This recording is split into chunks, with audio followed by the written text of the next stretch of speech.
Chế rất là ngộ.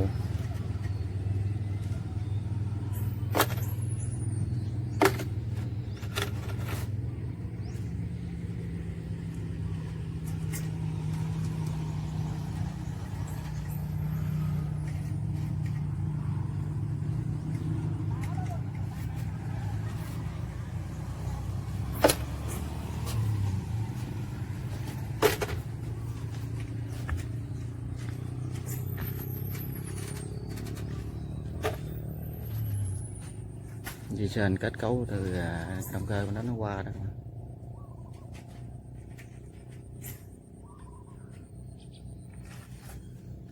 Đây là cái phi, cái bình chứa thuốc nha.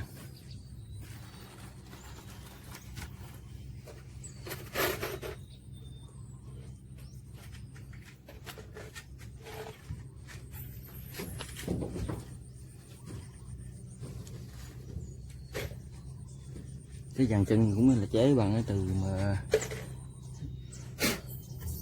xe máy cắt máy kéo nè, mà bánh xích thì cắt chế là sát vô, quá hay. Các bạn chỉ còn chừng 2 tấc.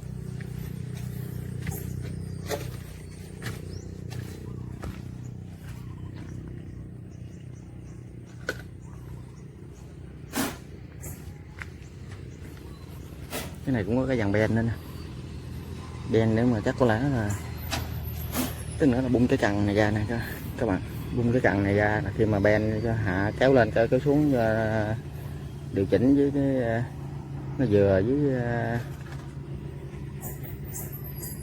cái mà mình xịt cao thấp. Cái khuôn trong qua mày bơm nước mày đi.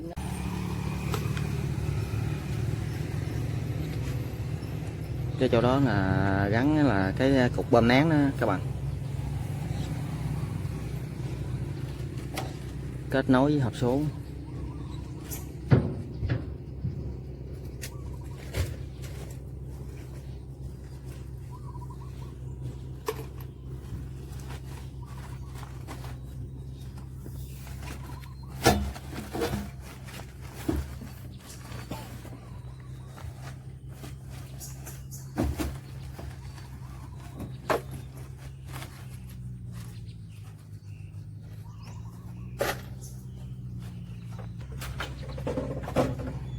Anh nông dân đang khởi động máy nha.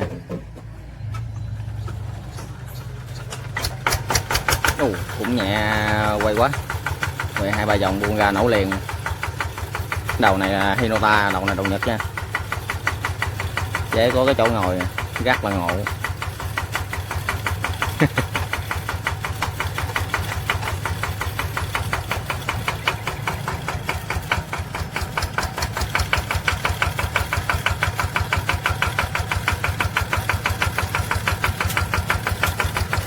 Có 2 con dây sền chèn xuống nhông ở dưới 2 cái bánh xe hai bên đó các bạn, rất là hay. Sáng tạo của nông dân là không giới hạn nha.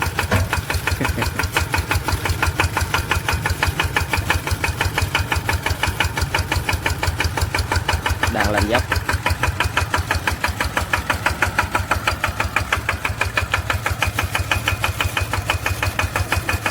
Chế chạy bằng dây sên này là chạy cũng khá là vững.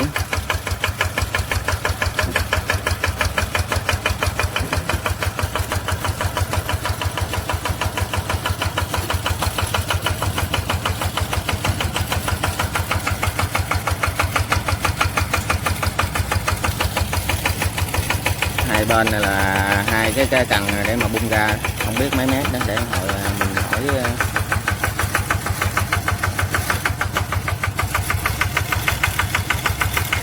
đem cái máy đó chắc có lẽ là bơm nước lên phi thuốc các bạn.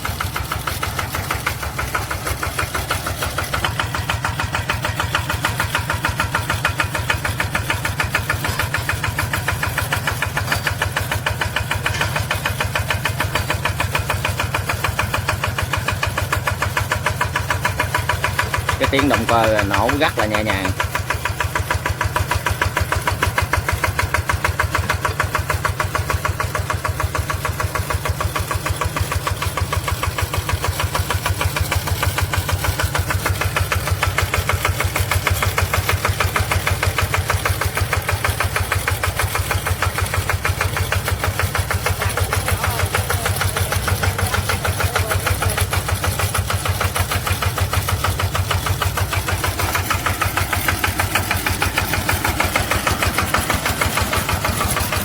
Sơn này kèm từ ở trên cái bộ hộp nhông nó xuống dưới cái bánh xích này.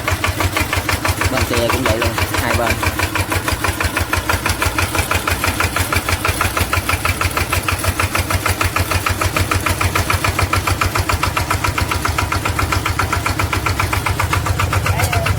Đất sảnh này cũng khá là lớn nha, chạy rất là tỉnh bờ luôn.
Quay dè vô để mà rút nước lên phi đó.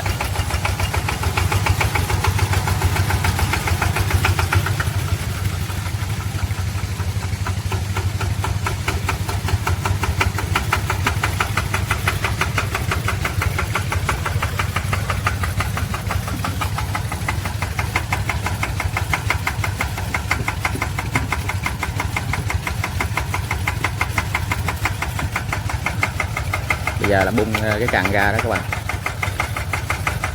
Wow, cũng khá là lớn nha.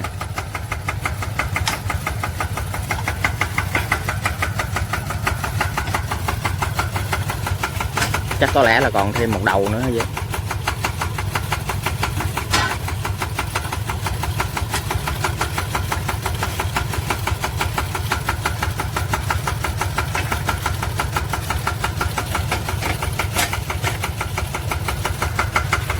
Bên này em nhỏ này cũng bung ra nè.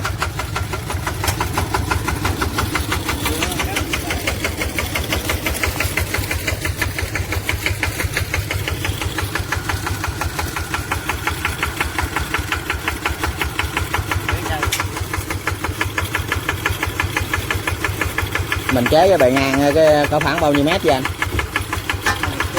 20 luôn ha. Quá lớn nè. Điền lối với chạm bả lửa tới 20 mét lận mọi người ơi, quá khủng luôn. Wow, cái khớp này giờ để khu lắc léo này hay quá ha. Còn cái bên kia nữa.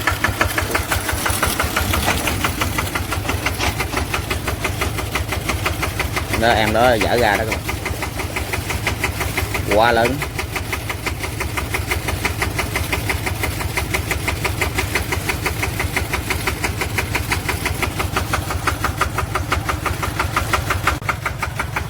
Bây giờ tiến hành rút nước đưa lên phi nha các bạn.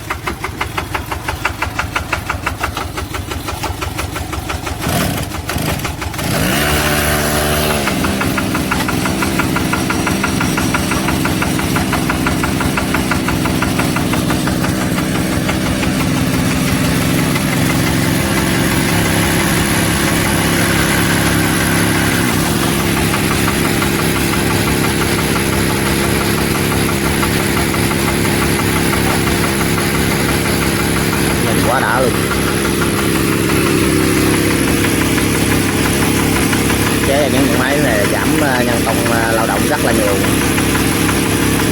Xịt nó hiệu quả cũng khá là nhanh nữa. Đi cái lối từ nhà là tới 20 mét. Giữ xịt chết.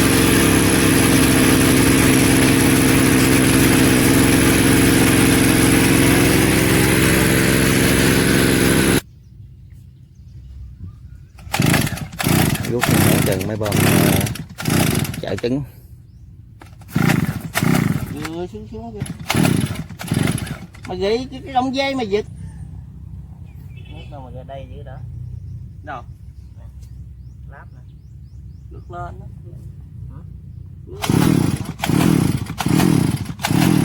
Chở trứng.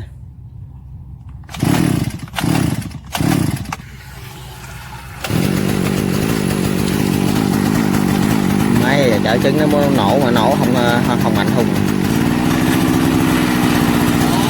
Giờ hút tay.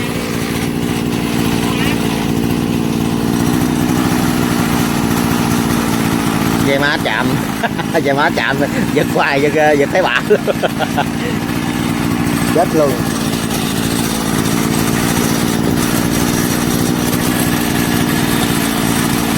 Dây má chạm vô sườn vậy nó không chịu nổi cơ mà. Nó lo giật sâu. Đuối luôn. Buổi sáng là giật này đuối.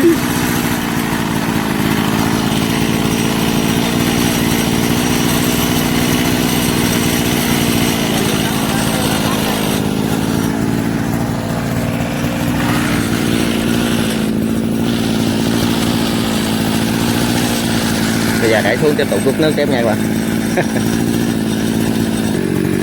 Giờ đã đầy à. Chừng nó chấm nó lấy cái kéo hết không có đủ chục cắn hai ba có đoạn. Nè kéo nè. Đưa cho ông nội ông Hiếu đủ mất tiêu. Con này là anh chế nguyên con này hết trơn là tổng cộng là bao nhiêu tiền? Chế lắc nhắc rồi không có cộng vô ấy là tiền rồi ha. Ừ.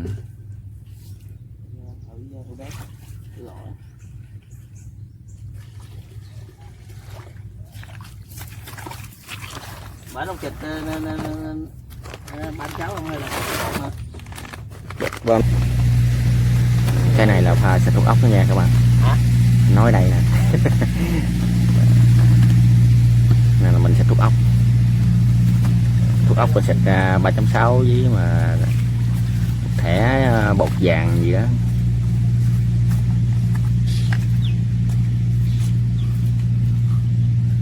Gói đó của công ty gì vậy?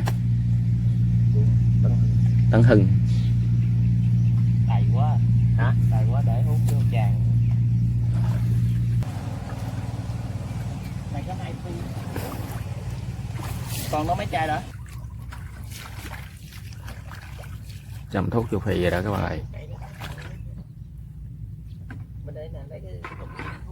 Nông dân mình là xịt thuốc ốc nha chứ không có xịt cỏ hay là xịt cái gì khác nè. Hôm nay là xịt thuốc ốc, xử lý thuốc ốc trước khi làm đất nè.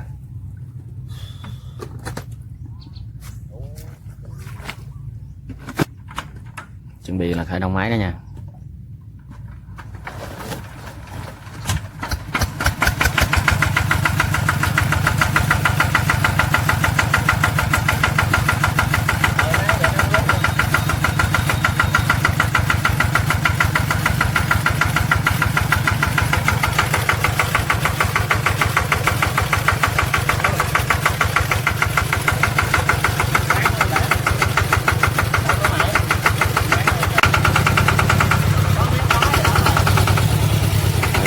Mà cái bét nó không có bung ra, giờ là phải sửa lại nha.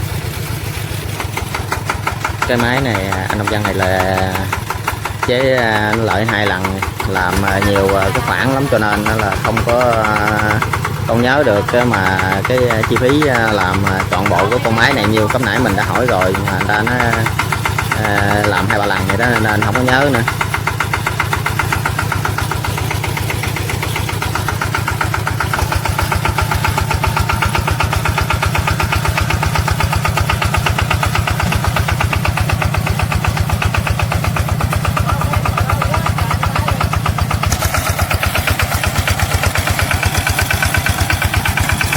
cái mùi thuốc 3.6 này quá hôi rồi, loại gà chịu không nổi luôn.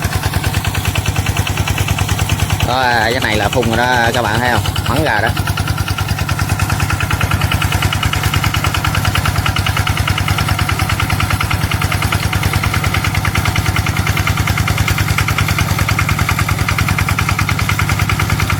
Tốc độ chạy cũng tương đối thôi chứ không có nhanh, chậm, hơi chậm.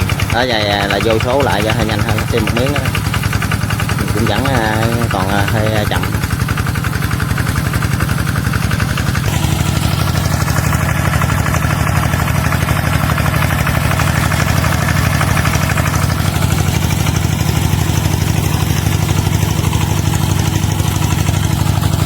Thuốc nó bung ra đó các bạn thấy chưa.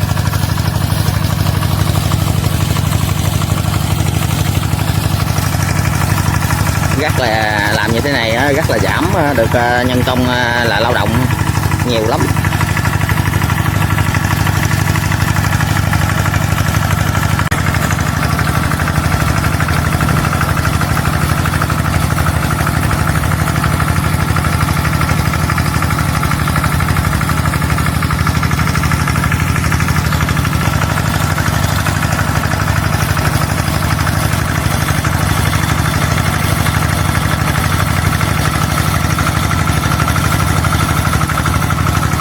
Nông dân mình chế khá là hay, đúng là độc đáo. Mình hỏi ra này là anh chế nhà chứ không có mua của người ta, khá là hay. Về chi phí thì chắc có lẽ là anh này vì cái gì đó cho nên anh mới nói là không biết, là chưa biết giá là bao nhiêu. Anh nói làm 2-3 lần gì đó, giá cả bao nhiêu anh không có cộng lại nữa. Tuyệt vời thiệt.